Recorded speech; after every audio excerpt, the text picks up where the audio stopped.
How can you use voice access on the iPhone? Let me talk about it. And if this is your first time here on Foxtecc, or you can also subscribe so you that way don't miss anything important. So you probably just want to use your voice to do some things on your phone, right? And like to access some places, you can say something and control the phone with the voice.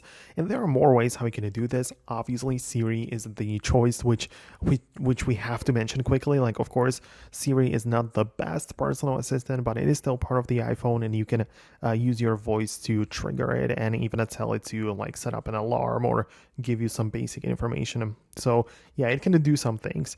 But if you need like your voice to specifically control like the device, and you're gonna tell it to click here or open at that, right?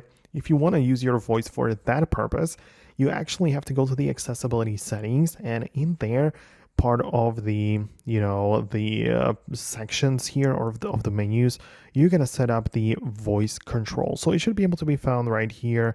It's literally somewhere closer to the top, and you can enable it. There are more things which have to be set up first, like you have to pick the language, you have to select the commands and like get familiar with it, because you have some basic commands. For example, when I expand this, you can see that you can say something like open app library, or close the control center, or go home, go back, right? And you have to make sure that those commands are enabled, that you have the voice control turned on as well. And then once you say those phrases, the phone should do what you want it to do. So that's kind of how you can access the iPhone with your voice, right? Of course, there is a little bit of a learning curve. You have to kind of like get used to it. It's not going to come in, instantly. And, you have to kind of like learn the patterns and exactly how it works. But it will work once you, just get the hang of it. So let me know if you manage to find it on your device. I would really appreciate your feedback below.